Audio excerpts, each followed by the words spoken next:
Ich nur noch schnell die richtige Seite erwischen, das wäre schon gut.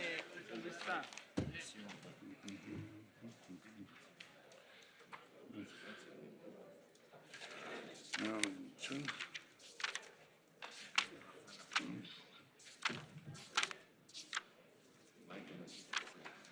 So. So, ich werde das.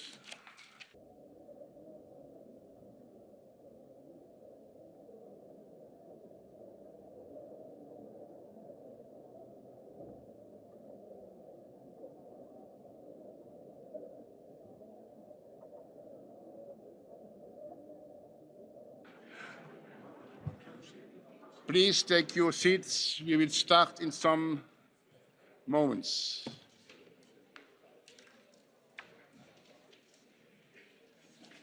Ist das die richtige deutsche Übersetzung? Wirklich so? Wahrscheinlich. Oh, fürchterlich. Ausführender Vize.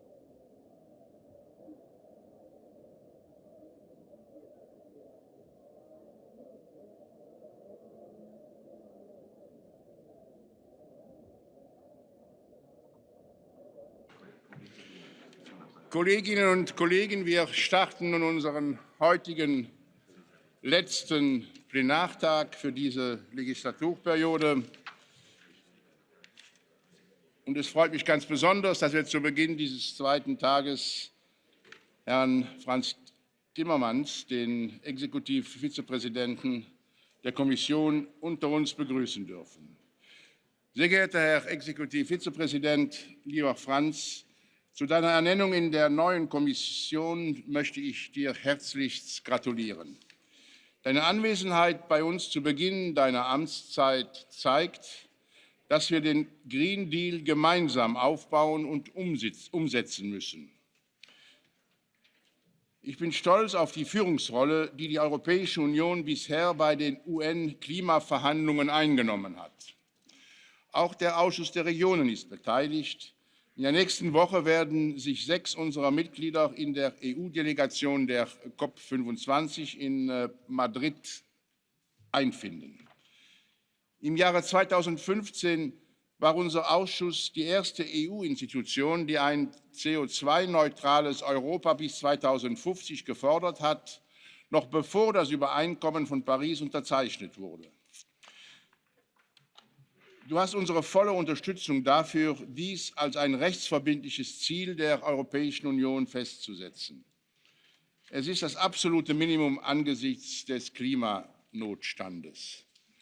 Heute fragen wir uns nicht mehr, ob wir auf den Klimawandel reagieren müssen, sondern wie und wie schnell. Lokale und regionale Gebietskörperschaften müssen dabei nicht nur Verbündete, sondern grundsätzliche und wichtige Akteure und Partner sein. Lieber Frans, wir haben nicht vergessen, dass du den Vorsitz der Taskforce Subsidiarität innehattest. Und ich danke dir für unsere gute, ja, ich würde sogar sagen, hervorragende Zusammenarbeit in diesem Rahmen. Die Taskforce ist zu dem Schluss gekommen, dass die EU eine neue Arbeitsweise braucht, um die gewählten Vertreter auf lokaler und regionaler Ebene besser einzubeziehen. Wir wollen gemeinsam die Effizienz, die Wirkung und den Mehrwert des EU-Rechts für das Leben der Bürgerinnen und Bürger verbessern. Der Green Deal bietet eine gute Gelegenheit, die Empfehlungen der Taskforce in die Praxis umzusetzen. Und ich bin mir sicher, dass wir da voll auf dich zählen können. Die nachhaltige Zukunft, die wir künftigen Generationen überlassen müssen, beginnt in unseren Regionen und Städten. Der Green Deal muss einen fairen, gerechten, lokalen und gut finanzierten Übergang ermöglichen. Deshalb werden wir heute eine Entschließung zum europäischen Green Deal verabschieden. Wir müssen die Gelegenheit nutzen, um unsere Anstrengungen zu verstärken. Die Zeit läuft uns davon, Kipppunkte sind bereits gefährlich nah und wir müssen jetzt als Partner gemeinsam handeln, damit keine Region, keine Stadt und kein Dorf zurückbleibt. Lieber Frans, ich erteile dir das Wort. Ich danke dir ganz herzlich, Karl-Heinz. I'll switch to English immediately. First of all, We have two reasons to be cheerful today. First of all, congratulations on 25 years of excellent work for all of you. But in particular, I want to congratulate and warmly thank your President for a job extremely well done in the last 2.5 years. Without exaggeration, I can say that the cooperation between our two institutions has been intensified and has been focused on those issues which are of particular importance both to the European Commission and to the Committee of the Regions, and especially to our citizens in the regions and in the cities. Karl-Heinz has been extremely important in organising all the citizens' dialogues you've done, I think 140 over the last 2.5 years. And he has been a driving force of the task force on subsidiarity with very concrete results which were supported by the mayors taking part in this and the representatives of the regions. I think this regional hubs pilot project could be extremely valuable also for the future of how regions are directly involved in EU lawmaking and decision-making. The committee, in my view, has a huge role to play in the fundamental transformation of our society, which is going to happen in the next generation. You know, whether we take control of this or whether we just let it happen, there is going to be a transformation. And I think we are placed before a fundamental choice. Do we organize this? Do we take control of this on behalf of our citizens at all levels of government? Because if you look at the transformation that's happening, both in terms of the fourth industrial revolution and all the consequences of the information society, and the challenge we have on climate change, all levels of government will have to play their role if we want to succeed in being able to shape our collective future. This is no longer something that can be done by national governments alone. We need global governance on this. We need the European Union to lead on this, but it will amount to nothing whatsoever if it is not borne by concrete measures at a local and regional level. Just think of things like public transport that needs to be made emissions-free. Think about how we need to treat waste. Think about how we need to put SMEs in a position to be able to be part of the new economy. Think about all the changes that we need to bring about to look after our biodiversity. Think about how we're going to collectively make sure that we isolate existing buildings, that we build new buildings along the norms that will help protect our natural environment and be sustainable. Think about the way we need to green our cities, and we need to have a huge program of reforestation across all of our regions. We need every single one of you in every member state to be an integral part of this for us to succeed. And we need also to make sure that we take the right decisions at the right level to make this happen. Karl-Heinz, you were also a very important contributor to the success of the Covenant of Mayors. I think you're adopting also an opinion on the Covenant today, which I think is extremely important. One of my dreams is to create a cooperation of mayors, of cities across the European Union, cities who want to be part of this network. And just imagine, I'm just giving you a couple of ideas we could work on. Just imagine mayors of cities would agree that we need to green our public transport and make it emissions-free. Just imagine then you could organize this, learn from each other and organize this on a much larger scale. Because I see in many cities now procurement going on for instance, electric buses. And then you talk about relatively modest numbers, 100 buses, 200 buses. But just imagine you could collectively organize this and then procure 5,000 buses, 6,000 buses. It's a completely different proposition. And it's also a completely different proposition to the automotive industry that would be much more interested if those are the numbers we are talking about. Just one example where I believe this big shift can happen if we organize it well. There's one point I wanted to insist upon because it is going to affect all of us. In all the discussions I have on the Green Deal, I'll come to that in a moment, in all the discussions I have on the Green Deal, I always get this, yes, but can we afford it? Because we all know that if we want this transformation to happen, we will need yearly investments of hundreds of billions of euros yearly in investments. And people are then saying, well, where are we going to get the money, et cetera, et cetera. I'm not too worried about that. But if we have this discussion, I would also like people to understand that there's also a huge cost of non-action. You know, climate change is not going to stop simply because we say it should stop. It won't.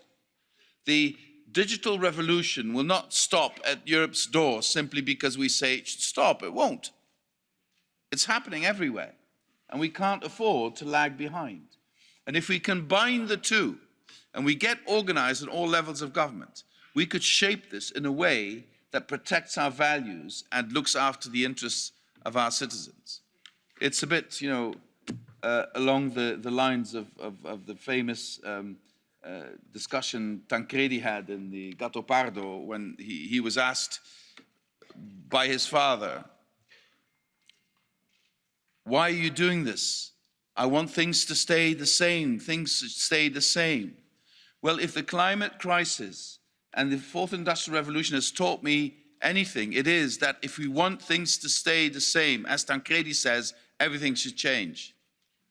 So if we want our values to be consistent, if we want social justice to be consistent, if we want to leave no one behind in this transformation, we will have to embrace the reality of the transformation and shape it.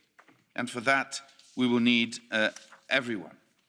Now, our idea is to, and this will be a discussion in the European Council later this month, our idea is to have all member states commit to being climate neutral as the first climate neutral continent by 2050. Now, if we could commit to that, we could then start by counting back from 2050 to today and see what needs to be done between now and 2050 to get to that point.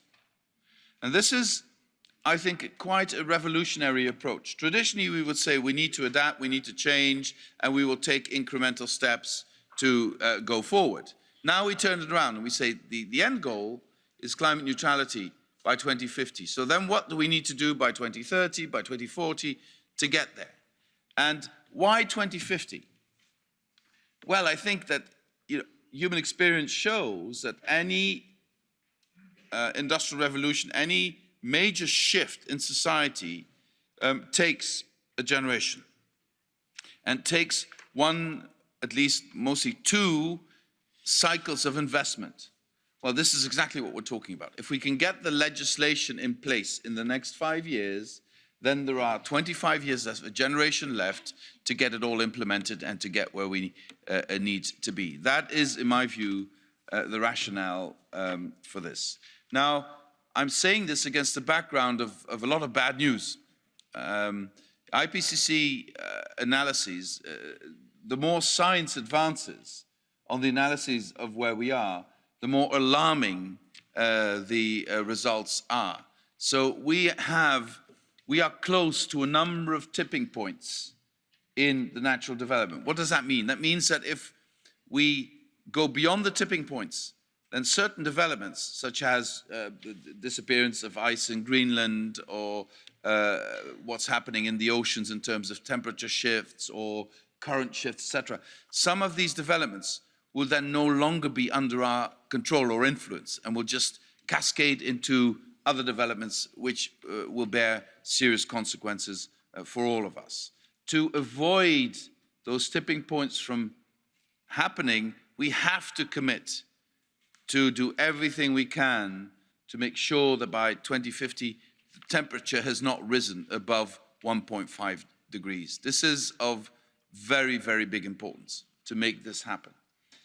And so the bad news is, if we don't act very quickly, it's not going to happen.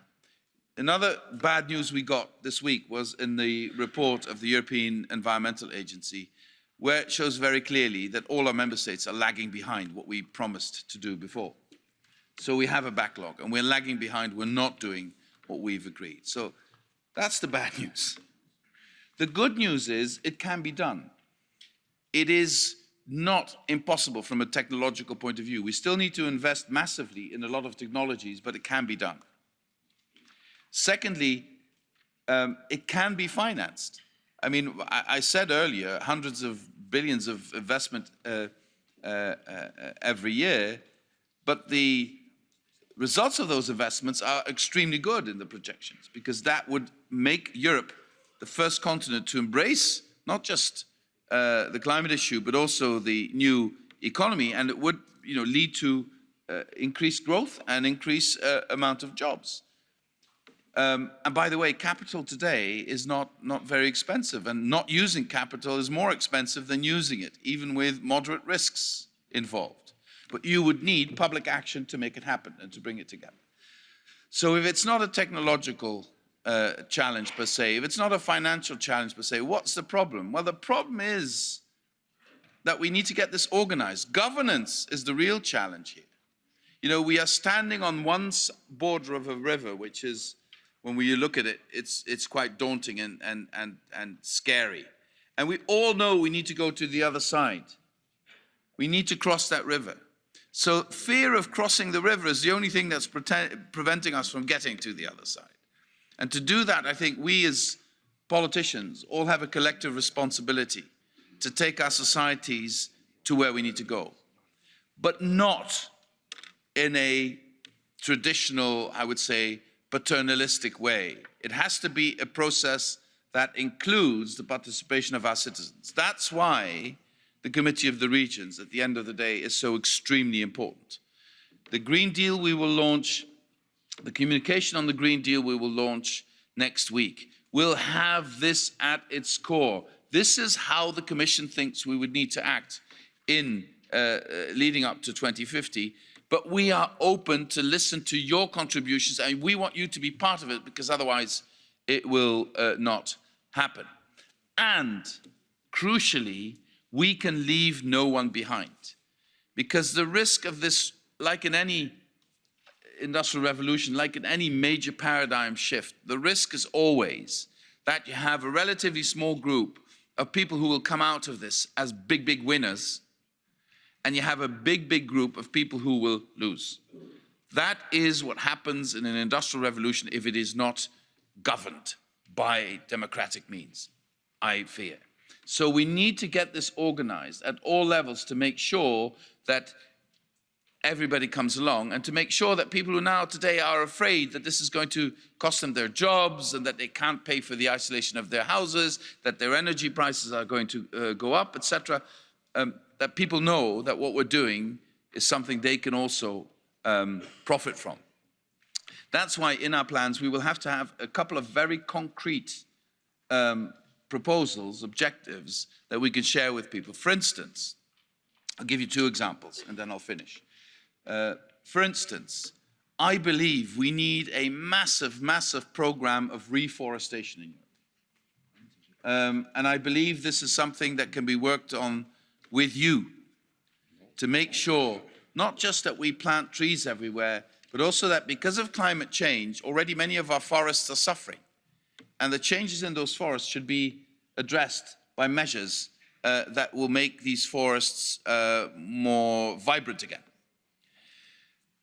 In the same vein, we absolutely need to make a priority of greening our cities.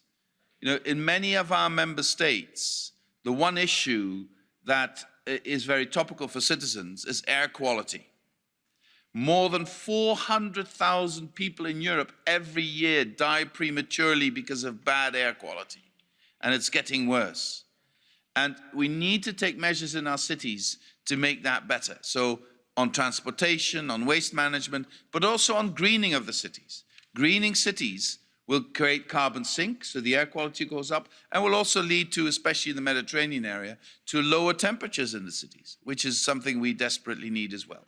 So that's one example. The other example I want to briefly give you is that when we say to people, people fear that their energy prices will rise incredibly if we make the shift. Also because, as you know, in many member states, there have been massive subsidies of fossil fuels over generations. So what we could propose to citizens and to collective organizations, isolate their homes, create sustainable energy for those homes without increasing the bill and over time decreasing the bill. Very often people want to make that step, but they just can't finance it. They don't have the 15 or 20,000 euros ready to do it. So we need to get that organized. And small and medium-sized enterprises, this is about millions of jobs. Small and medium-sized enterprises will have to do the work, but they can't pre-finance it either. So we'll need to give them the tools to go to citizens and say, we'll isolate your house, we will put solar panels on your roof, or we'll put a heat pump in it. The investment is huge. You don't need to pay now. You sign a contract. You continue to pay exactly the same price for energy as you do now. And over the next number of years, you will have paid it off and then it's yours. These are the sort of schemes that will get people to tag on to what is a massive change in our society. Right. I think I limit myself to that. I hope with my examples and with what I've said, I have made clear that we can't do this without you, and that your role in this will be crucial if we want to make it happen and if we want to assure that nobody is left behind. Thank you very much, colleagues.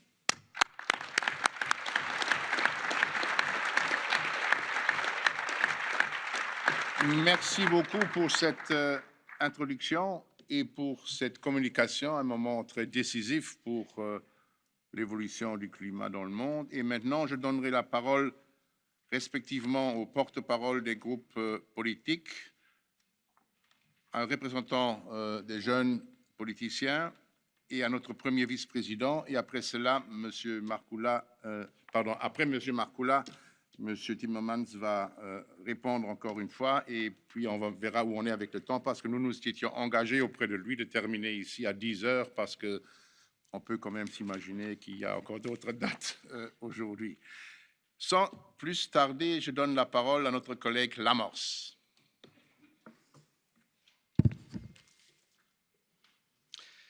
Dear Executive Vice President, Mr. Frans, I'm speaking English because I'm not only speaking as a mayor of Schiedam and not only as a representative of the EPP delegation, but I'm also the chair of the Environmental Commission of the Committee of the Regions. And thank you very much for your intervention. And after listening to us, your partners in delivering the Green Deal on the ground are present here in this room. Let me start with a small personal story. Environment and climate change were my priorities during my whole political career. For example, in Schiedam, one of the most affected cities in the Netherlands when you talk about air pollution, we managed, with EU support, to considerably improve the air quality in the Rotterdam region and embarked on a journey to a gas-free Schiedam by 2050. This requires a lot of work at various levels of governments, innovative approach and huge investment. And Einstein said once, you cannot solve our problem with the same thinking we used when we created them. This is what we applied in Schiedam, this is what we applied in the Committee of Regions, and this is what I gladly observe is happening in the European Union. The Green Deal is supposed to present a completely new way of thinking and dealing with climate change. Finally, sustainability has been placed at the heart of all the EU policy making. And based on my local experience, I would like to mention 3 aspects for the Green Deal to be successful on the ground, on the local and the regional level. First of all, we need ambition, but we have also to be realistic. A cut of 55% of the CO2 emissions by 2030 represents a good compromise. We cannot overburden our industry and our SMEs with unrealistic targets, but we need to raise the reuse and recycling target for municipal waste up to 70%. And we have to offer appropriate incentives to business and consumers, as we cannot continue polluting our planet and wasting our valuable resources. Second, we need to ensure policy coherence. Here I would like to make a call for the 8th Environmental Action Programme. I was rapporteur on that subject for the committee, and we advised to choose for a totally another approach. Make it to be in line with the Green Deal. It's an instrument to realise the Green Deal. And we should develop place-based approaches and area-orientated strategies, but based on specific themes, like healthy and prosperous metropolitan areas, vibrant countryside, or attractive coastal areas.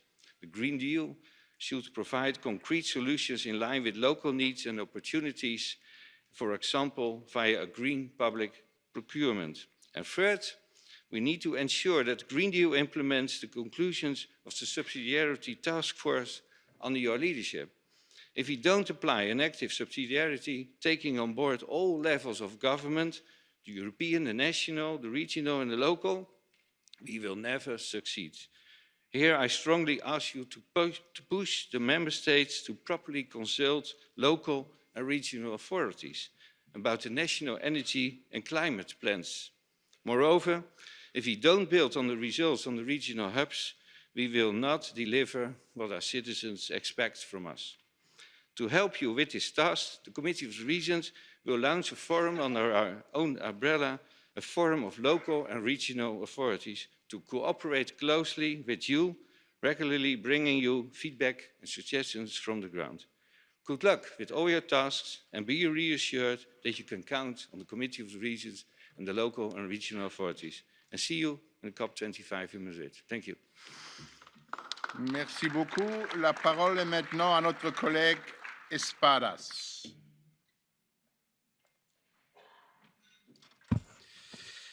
Gracias, buenos días. En primer lugar, presidente Lambert, ha sido un honor trabajar con usted estos 2 años y avanzar en temas de enorme importancia. En este debate, como coordinador de mi grupo en esta cuestión y también como alcalde de Sevilla y presidente de la red de ciudades españolas que luchan contra el cambio climático, más de 400 ciudades, quiero felicitarle, señor Timmermans, porque es un orgullo y un honor que una persona como usted lidere este gran proceso en el proyecto europeo. Y lo es porque, como hemos escuchado aquí, se puede decir más alto, pero no se puede decir más claro cuáles son los retos y cuál debe ser el impulso, el estado de ánimo que hay que acometer para este gran proceso.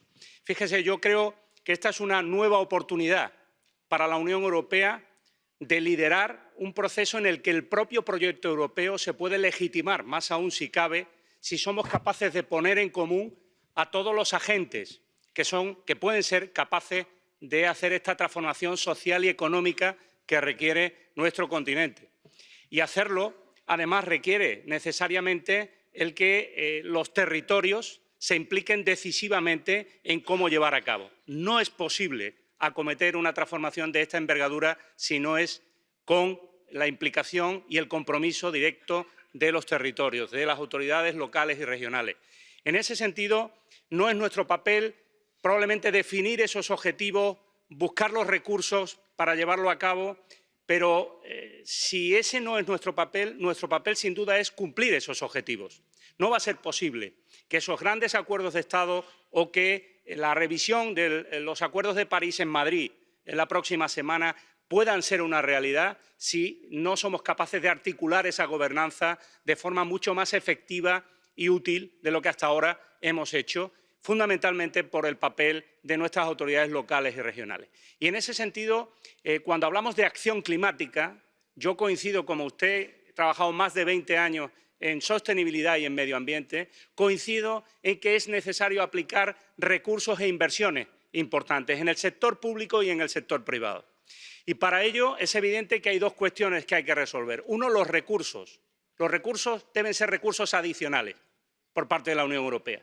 Sobre esta cuestión creo que no debe haber discusión.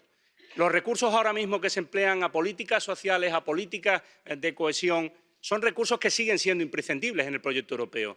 Pero el proyecto del New Green Deal tiene que tener recursos propios para poder conseguir objetivos ambiciosos como los que se plantean. En ese sentido, creo también que debemos poder utilizar mejor los recursos de las administraciones, en este caso locales, que ahora mismo tenemos. Le pongo el ejemplo de España. Las actuales políticas de equilibrio presupuestario de la Unión Europea, los actuales acuerdos, impiden a la administración local, a una ciudad como la mía, poder invertir más en transporte público, poder invertir más en rehabilitación energética de edificios, y esto es incoherente con las finalidades y los objetivos de la Unión Europea y los objetivos de mi país, de España. Por tanto, tenemos que ser capaces de revisar también esas políticas europeas para ser coherentes con las mismas políticas europeas con las que definimos estos objetivos ambiciosos. Y debemos hacerlo, además, en ese ámbito en el que mejorar la gobernanza multinivel, la coordinación entre administraciones, desde la gobernanza europea hasta la administración local, nos lleve probablemente a que esta sea una nueva política común de la Unión Europea. Sé que lo que digo es muy ambicioso, pero creo que liderar este proyecto desde la Unión Europea requiere tener autoridad también a la hora de esos objetivos, llevarlos a cabo con los Estados miembros. Y, por tanto, saludo, sin duda, su liderazgo y espero de su capacidad de negociación también para conseguir que estos recursos necesarios para esta gran finalidad sean recursos adicionales y que podamos llegar a nuestros objetivos. Muchas gracias. Buenos días. Merci beaucoup. La parole est maintenant à notre collègue Carlos Aguilar.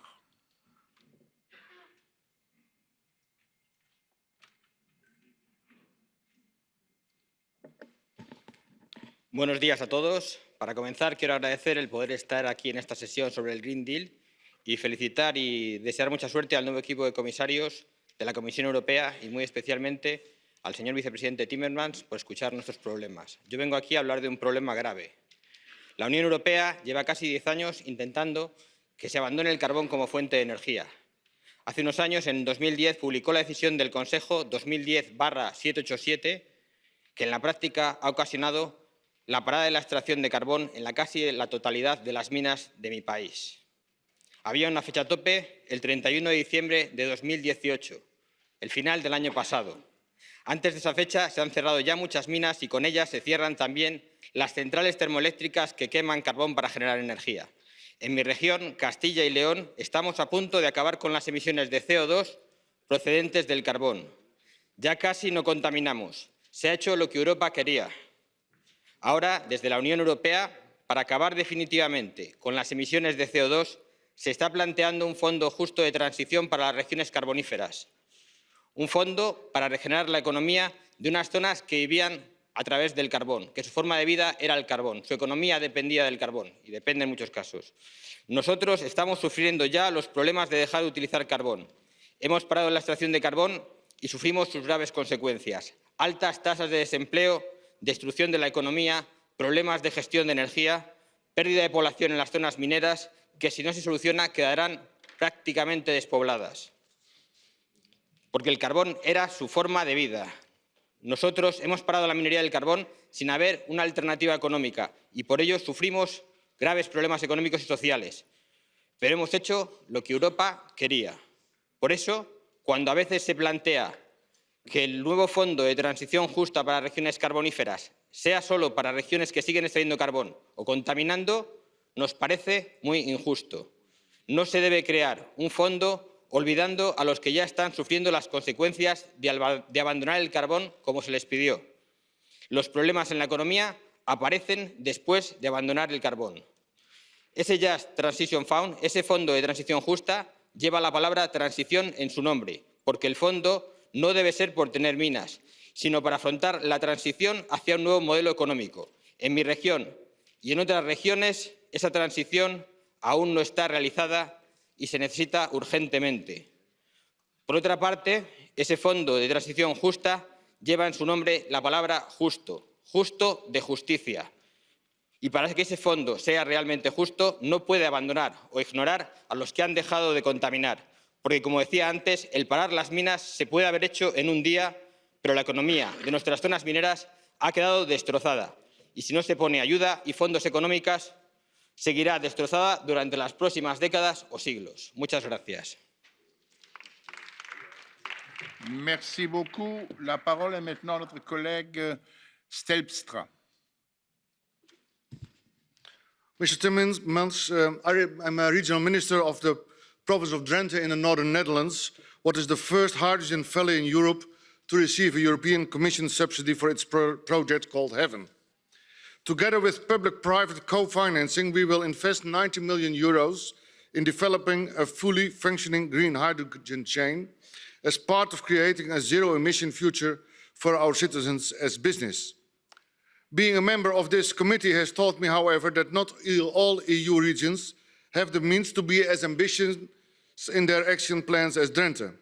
Many of them are still dependent on fossil fuels, not because they want to, but because they inherited their energy mix from the Soviet times. Their primary concern is the stability of the system and energy prices. Therefore, in the ECR group, we believe that in order to reach our goals, we need to keep an open mind about different technologies and energy sources. Not all of our regions can progress at the same pace because the starting point of investing in clean energy is not the same. The European Commission should not have a one-size-fits-all approach towards all countries and regions. Climate change is one of the great challenges humanity has ever faced. We do need a new, comprehensive and responsible framework. The goals we want to achieve must take into account the concerns of businesses, communities and workers. It is important that the Green Deal will be based on detailed territorial impact assessments and concrete financing plans that will leave no region behind. Although my personal ambition for the Northern Netherlands, I'm aware that many of my fellow ECR members are afraid that their communities will suffer from high energy bills and many businesses will be forced to relocate outside EU borders when climate change targets increase. For that reason, they are sceptical about today's resolution. But finally, you spoke about the Commission's plan on housing renovation.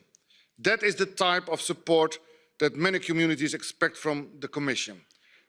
Cutting greenhouse gas, investing into houses, create new jobs, and reduce energy Puis-je bills vous demander de for our conclure? Le consumers. temps de Thank you. parole est déjà largement dépassé. Merci beaucoup. La parole est maintenant à notre collègue Guy Froid.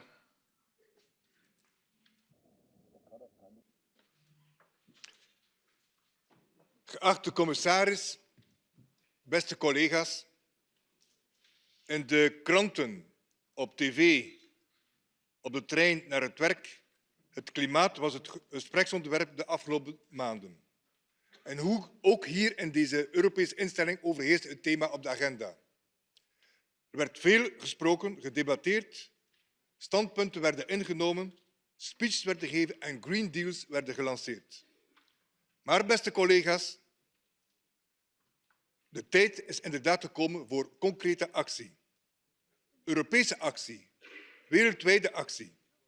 Burgers, kennisinstellingen, politiek, het middenveld en onze ondernemingen uit alle sectoren moeten handen in elkaar slaan en samen de verantwoordelijkheid opnemen. Hoe doen we dat vooral niet? Op basis van grootspraak en slecht onderbouwde en veel te hoge gegrepen cijfers die mooi ogen op papier, maar met de beste wil van de wereld niet haalbaar zijn. Waar hebben we wel nood aan?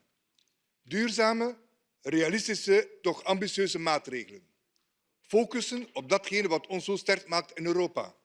Ons ondernemerschap, onze expertise en onze creativiteit. Laat ons inzetten op innovatie, technologische vooruitgang en een duurzaam investeringsplan.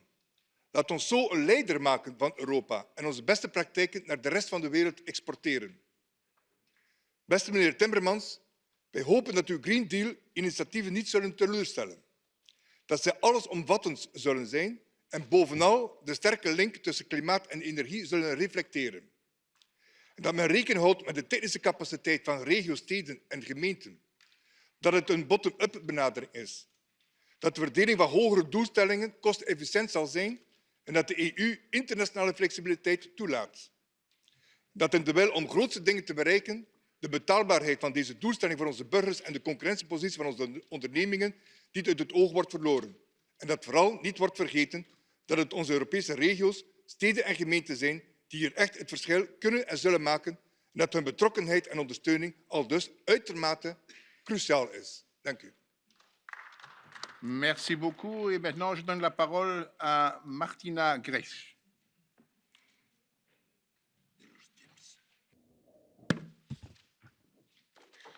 Dear President Lambert, dear Vice President Timmermans, dear members of the European Committee of the Regions, I am Martina Grech. I was 18 years old when I was elected to represent my local council in Ormi, a community in a small but big-hearted island in the middle of Europe, Malta. And now I am here today in Brussels to represent all my fellow young elected politicians who come from all over Europe, thanks to the COR, to exchange together our views, experiences and expectations on how to accelerate climate action locally. Young people are demonstrating around the world for climate justice. We agree with them that we have to go from talking to acting. It is a matter of political will. We have this political will. We are ready to act and lead by example. Do you have the political will? Will you help us? In order to take further action, we need further legal, financial, and political support from the European Union to have a bigger impact. For the last few days, young elected European politicians have come together across political and national boundaries. We have united on a climate action footprint document. You, Frans Timmermans, you, and you, as members of the European Committee of the Regions, sitting in these chairs, you need to support us now. We have to jumpstart actions and scale up solutions now. Actions speak louder than words. We ask you to boost a green and circular economy, focus on social transition via green education, boost the share and reuse economy, ensure a green and just taxation policy, support local, cheaper, accessible, and cleaner public transportation, reduce bureaucracy and simplify regulations, invest more in sustainable building renovations. You and I are all part of local communities. We, as young leaders, work hard in our local communities to make a livable future for ourselves and our future children. We unite, we come together, cross parties and cross European countries. And if I, as a 19-year-old, can take action, and if I can stand up here today to make our voice heard, so can you. Help us succeed faster as we take action. Let's do this now. Thank you.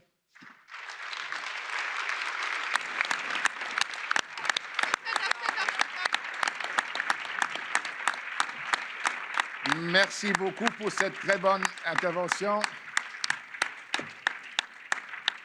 Et vous avez vu que vous avez eu plus de photographes que tout le reste de la séance jusqu'à aujourd'hui. Merci beaucoup. Et maintenant, je donne la parole à notre premier vice-président, Markku Markkula. Arvoisa puheenjohtaja, haluan ensinnäkin kiittää teitä nuoria, että omalla esimerkillänne, toiminnallanne nostatte tämän ambiitiotason tosiaan paljon korkeammalle kuin mitä Pariisin ilmastosopimus edellyttää.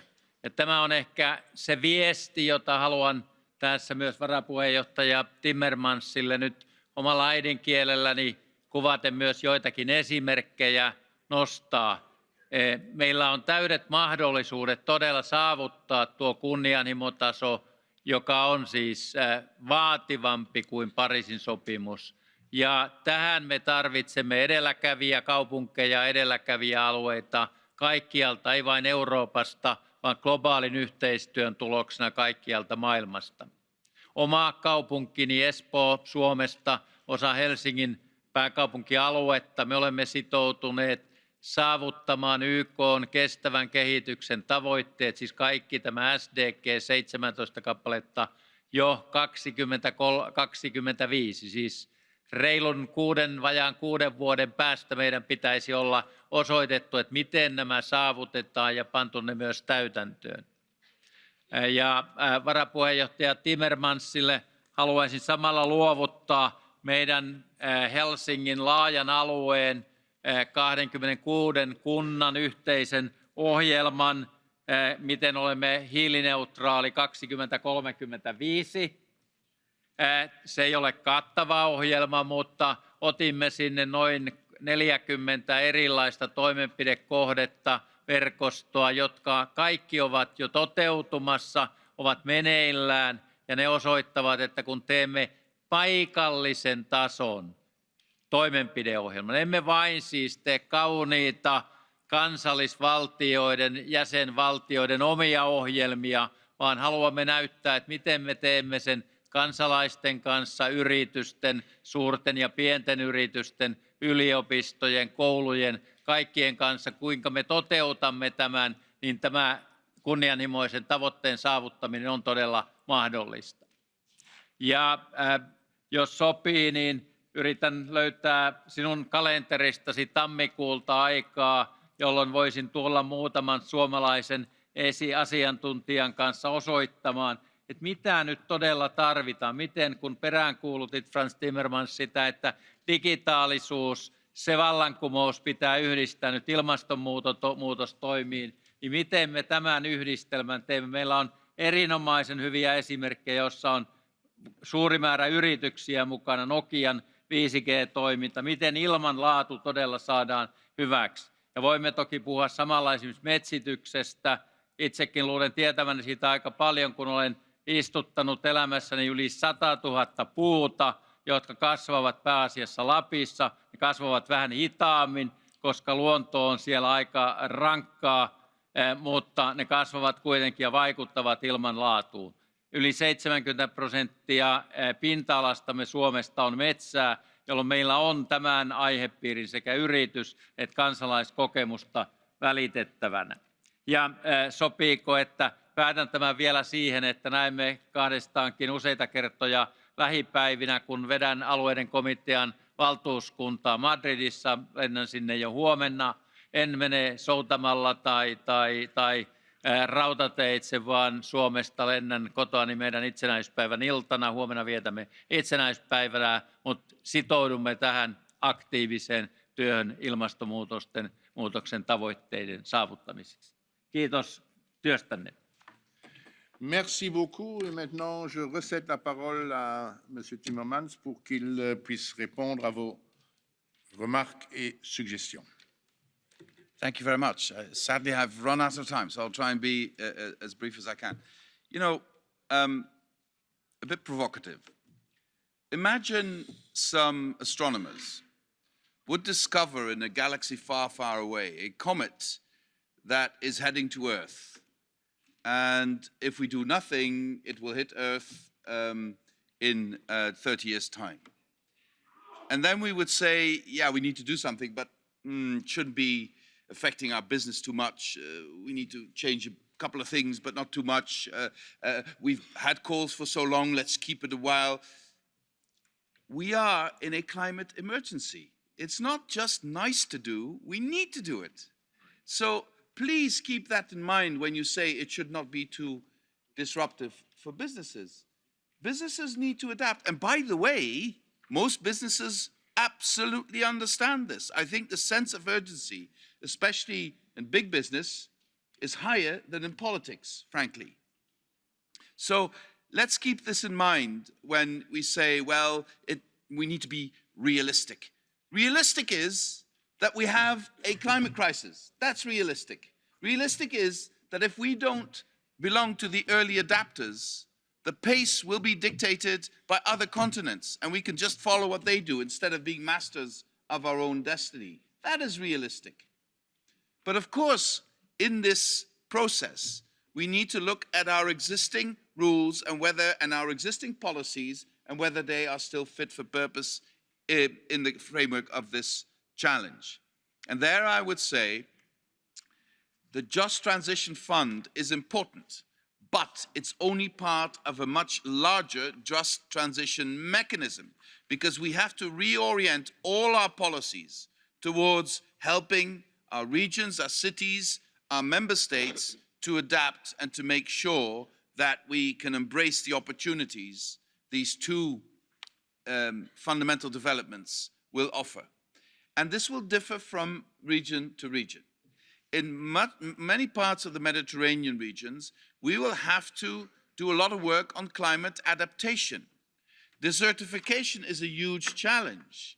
The lack of water one day and being flooded the other day is a huge challenge. In Spain, the phenomenon called gota fria was something that happened every 50 years. Now it's happening almost every year. And who knows, even more than once a year. This has huge implications for our adaptation efforts. But this offers also huge opportunity for businesses at the same time. In Central and Eastern Europe, the air quality in cities is dismal. And is there anyone in this room who finds it acceptable that our children grow up in air that is so bad that this is impeding their growth and making them sick? No, no. And we can change that. But if these regions can't do it on their own, the Just Transition Fund and other means should be put at their disposal to make it happen. I myself am from a coal region. The last coal mine in our region was closed 50 years ago. And still today, you know, and my hometown used to be among the 2-3 richest cities in the Netherlands. And for the last 40 years, my hometown has been between the 3 or 4 poorest cities in the Netherlands. So I know that if you don't do this right, whole regions will lose out, and this cannot happen.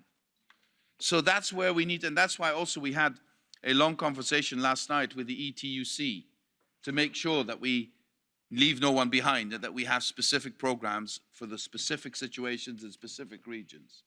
And the coal regions will need that. But just imagine, just think for 5 minutes which fundamental transformation the automotive industry is going to go through in the next decade. Just think for 5 minutes what's going to happen to the steel industry, where we need to make steel factories use hydrogen as energy instead of coal and other fossil fuels. Just imagine what the level of investment needs to be. And then, yes, we will also have to look at state aid rules. Are they still fit for this? We will have to look at how we unleash the investment potential of public and private potential investors, how we help banks move towards a green investment policy, which some are doing, and I particularly want to salute the European Investment Bank that is going very quickly in that direction. So my message to you is never ever underestimate the huge, huge transformational situation we are in.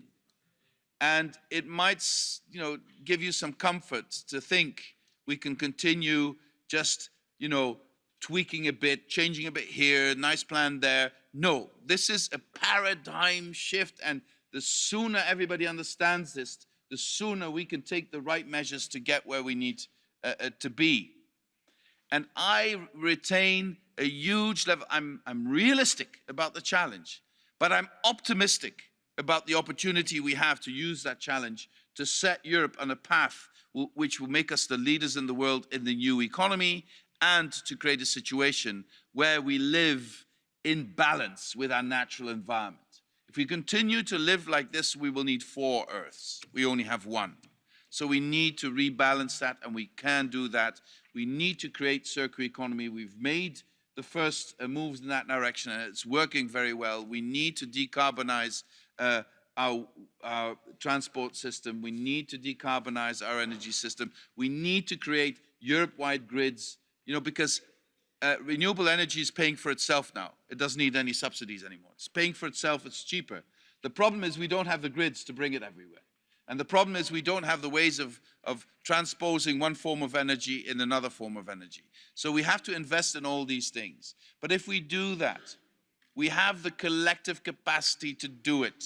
But you all need to be on board for this to happen. And I count on your support. Thank you very much, Mr. President. Merci beaucoup pour votre contribution et beaucoup de succès pour votre travail important dans les mois et années à venir.